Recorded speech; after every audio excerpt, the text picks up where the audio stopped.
ये कहानी राजस्थान के जोधपुर की है, जहाँ एक ट्रक ड्राइवर का बेटा बन जाता है डीएम। आइए दोस्तों, आज की इस कहानी को हम सुनते हैं। जिसे सुनने के बाद आप सच में यही बोलोगे, जिंदगी हो तो ऐसी और ईमानदारी से काम करो तो ऐसी, नौकरी हो तो ऐसी। दोस्तों, अतुल जो कि राजस्थान के रहने वाले होते हैं, जिनकी उम्र 32 वर्ष की हो जाती है, काफ़ी ज़्यादा मेहनत करने के बाद ये आईएएस की परीक्षा बीट कर लेते हैं, यानी कि यूपीएससी क्लियर कर लेते हैं। उत्तर प्रदेश में तो इसको यूपीएससी के नाम से ही जाना जाएगा। इसको क्लियर कर लेते हैं।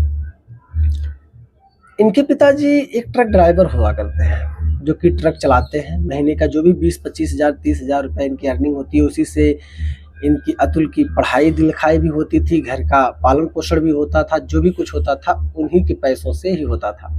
अतुल को कहीं ना कहीं ये पता था कि इनके पिताजी कितनी ईमानदारी से ट्रक की ड्राइवरी करते हैं और कितने मेहनत लगन से इनको पढ़ा रहे हैं, कितना इनके पिताजी का रोल है इनके जीवन में। ये सब कुछ अतुल समझ रहे थे बाखूबी।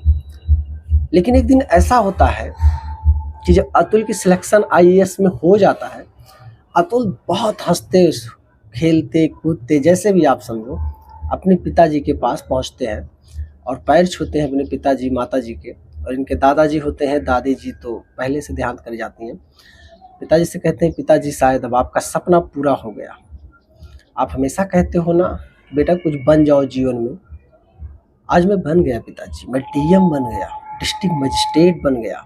आपके सपने को मैंने साकार कर दिया पिताजी। मेरी पोस्टिंग जल्द ही हो जाएगी, कोई ना कोई जिला मुझे मिल जाएगा जहाँ का मैं डीएम रहूँगा, यानी कि कलेक्टर रहूँगा। ये सारी चीज़ें सुनने के बाद अतुल के पिताजी की आंखों में खुशी के आंसू आ गए और वो यही कहने लगे, बेटा मेरा आज मुझे धन्य कर दिया। अब मुझे ट्रक की ड्राइवरी रात दिन नहीं करनी पड़ेगी। हर दिन मौत के मुंह में मैं रहता था। अतुल के पिताजी के अंदर बहुत खुशी, बहुत उल्लास थी। सेलिब्रेट करने लगे एक त्योहार की तरह। आसपास पड़ोस के लोगों को उन्होंने खाना खिलाया, मिष्ठान खिलाया, मिठाइयाँ भी बांटी। जो भी नाते रिश्तेदार थे सबको घर पे इनवाइट किया, खाना पानी हो गया। कुछ दिन बीते, 2-4 महीने। उसके बाद अतुल का सिलेक्शन तो ऑलरेडी पहले से हो चुका था। उनको मिल जाता है एक डिस्ट्रिक्ट, यानी कि जिला, जहाँ की वो डिस्ट्रिक्ट मजिस्ट्रेट बन जाते हैं।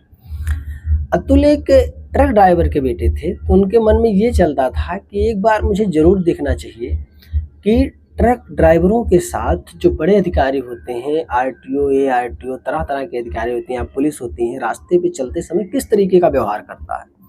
भाई, एक कहावत है कि पिता के कहीं ना कहीं नक्शे कदम पर इंसान कहीं ना कहीं उस पर रोल दिखाना चाहता है। तो अतुल ने क्या किया, अपने अर्दली से, अपने ड्राइवर से, या अपने और भी जो भी लोग थे उनसे कहा, एक मुझे ऐसे करना है और एक ट्रक अरेंज कराया जाए, माल लोड रहना चाहिए और मैं उसको चला के खुद देखना चाहता हूँ। अतुल ऑलरेडी पहले से ही बहुत कुछ सीख चुके थे। उनको ट्रक चलाना, जेसीबी चलाना और भी तरह तरह के काम में बहुत जानकारी थी। अतुल के पिताजी ने उनको ट्रक चलाना पहले से भी सिखा दिया था। चूँकि अतुल जब छुट्टियों में आते थे पढ़ाई लिखाई के, तो इनके पिताजी के साथ ये ट्रक ड्राइवरिंग कर भी लेते थे कि पिताजी मुझे ट्रक चलाना सिखाओ। तो इस वजह से ट्रक भी चलाना जानते थे। अतुल ट्रक पे बैठे हाईवे से जाने लगे। तकरीबन 6 किलोमीटर तक इन्होंने चक्कर लगाया। आगे पुलिस की गाड़ी लगी थी, आरटीओ साहब भी थे, 2-3 पुलिस वाले थे। अतुल को नीचे उतारा जाता है। उतरो। अतुल नीचे उतरते हैं ट्रक से।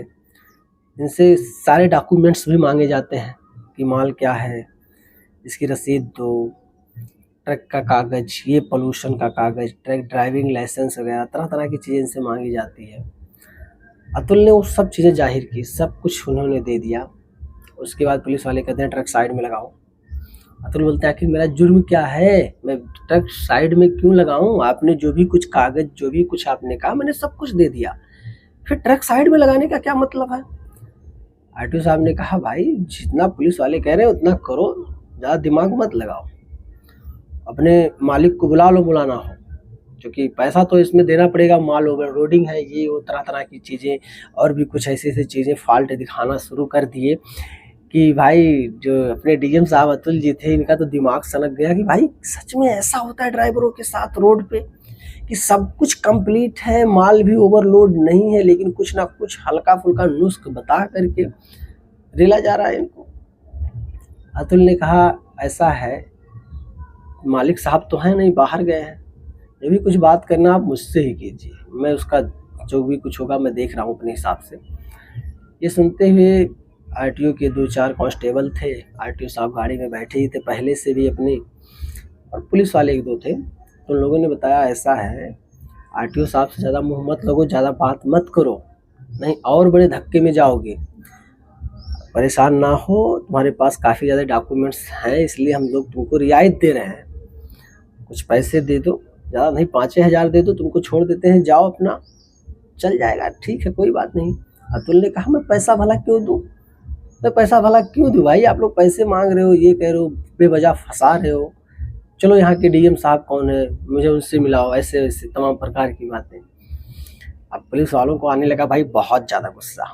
उन्होंने कहा भाई तुमको लगता है ज़्यादा अकड़ आ गई है, देखो अगर मामला मैंने कोर्ट में भेज दिया तो फंस जाओगे, ट्रक वगैरह सीज हो जाएगी, फिर छुड़वाते छुड़वाते ज़िंदगी बीत जाएगी। अब अतुल को बड़ा चिंता हो गया भाई, गजब के लोग हैं यार, ऐसा भी होता आज के समय में। अतुल ने तुरंत अपनी आईडी निकाला, दिखाया, ये देखो तुम्हारे सामने कौन खड़ा है। ये देखते हुए भाई साहब ना आरटीओ साहब को चिल्लाकर कांस्टेबल बुलाता है, सभी लोग सैल्यूट मारने लगते हैं।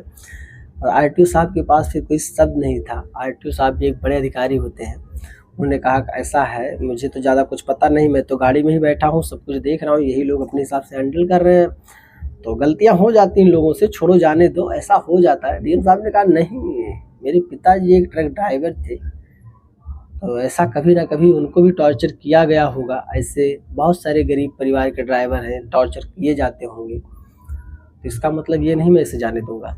सारे लोगों के खिलाफ तुरंत एक्शन लिया अतुल जी ने, सबको तुरंत सस्पेंशन किया गया और उनके ऊपर जुर्माना भी उतारा गया, कुछ दिन की जेल भी कराई गई, जो भी उसमें 3-4 लोग शामिल थे। हालांकि आरटीओ साहब को बख्श दिया गया, ये कह के हुए चुनौतियाँ देते हुए कि आइंदा से इस चीज़ों पे आप ध्यान रखिए, आप आरटीओ साहब हैं, आपके पीठ पीछे अगर ऐसी कोई चीज़ें होती हैं तो आपको इसको देखना चाहिए, समझना चाहिए। कितने सारे गरीब लोग, कितने गरीब ड्राइवर इससे पीड़ित हैं, परेशान हैं, इसको एक बार जरूर ध्यान में देना चाहिए।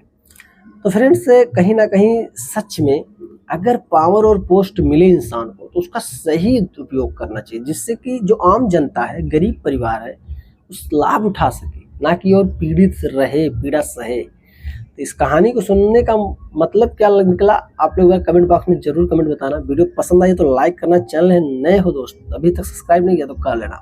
मिलेंगे जल्दी की अच्छी सी स्टोरी को लेकर, तब तक के लिए जय हिंद।